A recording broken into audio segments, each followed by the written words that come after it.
Hey everyone, today's adventure brings us to Loudon, New Hampshire. We're here to bring you the story of the Maxfield Monument and the family cemetery that was just rediscovered back in 2018.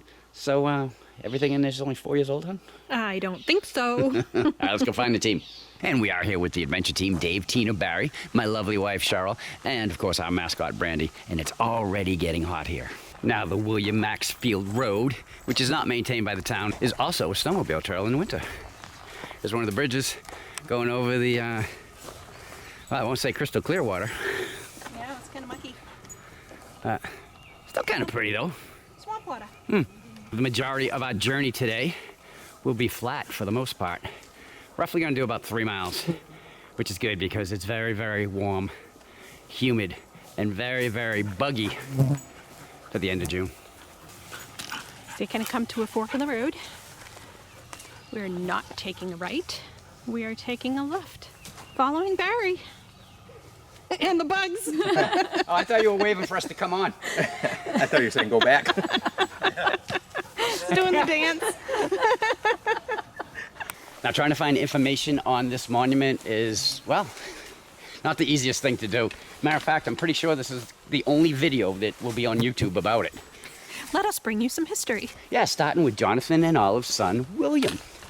He was born on December 28th, 1829. Almost a Christmas baby, honey. Yeah, I guess. And he lived on the farm for 76 years, his whole life, and never married, which means there must have been some cold winter nights here in New Hampshire.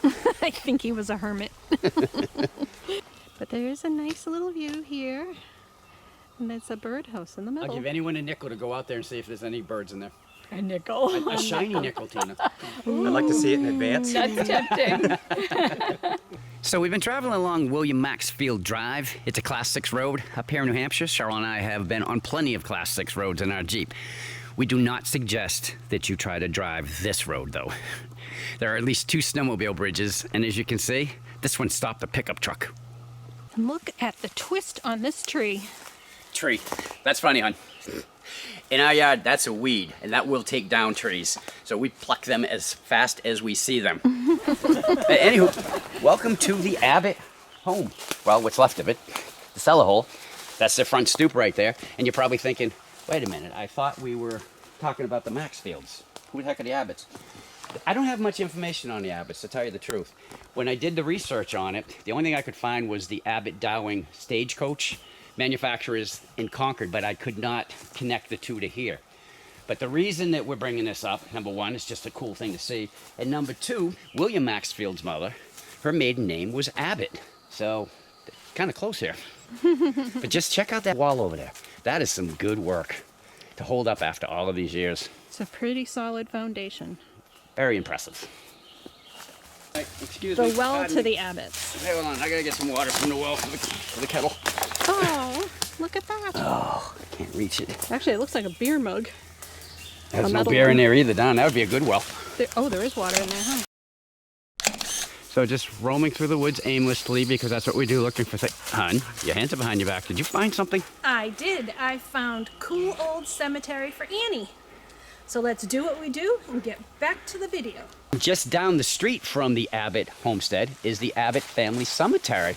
If you look at this one, this is in pretty good shape. Check out the wall. It's very rare that we still see the gate on the family cemetery. But if you look beyond the gate, look at that massive tree that fell. And it landed right on poor Emily's grave. She was only 9 years old when she passed away. All right, now Cheryl and I see a lot of these family cemeteries on our adventures, and we always stop by to check them out and to pay our respects. John Abbott. Hey. He aged nearly 100 years. So how close do you have to be to have that written on your tombstone? 54. Now, in case you're wondering, can you still bury family members on your property? Yes, you most certainly can. But they have to be listed on the plot plan. I know that's how it is in New Hampshire. Check in your state. Cheryl and I are going to bury ourselves on our property, right, hon? Hey, you know what? Go back over here to Hiram. Look it. There's only one T. Oh, yeah. Do you think they just ran out of room? And Samuel has 2 T's. Yeah, I think everybody else has 2 T's. Oh, there's 2 of them. Yeah. Oh, he's big. There are a couple of turkey vouchers up there, but what I was showing you is the sky. Look how blue that is. Really beautiful. Also really humid and really buggy. Yeah. But hey, we're out with the team. Every day we're out with the team is a good day. That's right. The next stop on our adventure is going to bring us to the Maxfield Farm and Homestead. The farm itself also had an orchard, apple orchard, and William used to gather the apples, cart them down to Loudon, and sell them door to door. William did not come across as a well-to-do man when just to look at him. The people in Loudon kind of took him as somebody who was down on his luck and, didn't have a whole lot of money. Well, spoiler alert, they were wrong. All right, welcome to the Maxfield Farm. You can see Brandy's just working her way into their basement. She's our little explorer. And did you know that this farm is 112 acres and spread across 2 towns in one city? No kidding. Yep, there's 100 acres in Loudon, there's 10 acres in Canterbury, and 2 acres in Concord. Oh, and that spoiler alert that we mentioned, when William died on August 3rd, 1905, he was far from broke.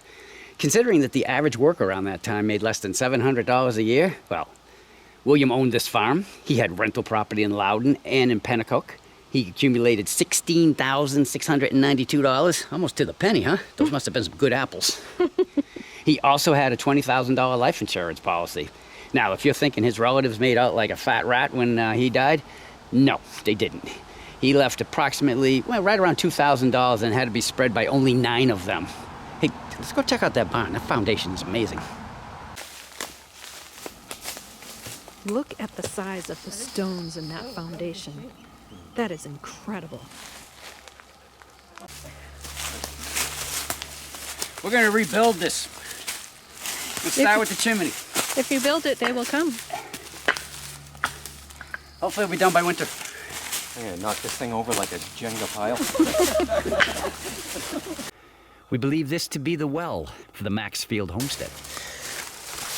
Let's put this to the test, see if this sucker goes in. Yep, there it is. Oh yeah, that would be the well. There's Dave's head.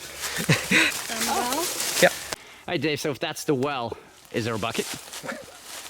Well, here's the best I can do. Oh, that doesn't seem like that would hold much water. It's like holy water. Now, right near the monument is this foundation. Not really sure. We couldn't find any info on this. Didn't even know it was here, actually. But it's a large one.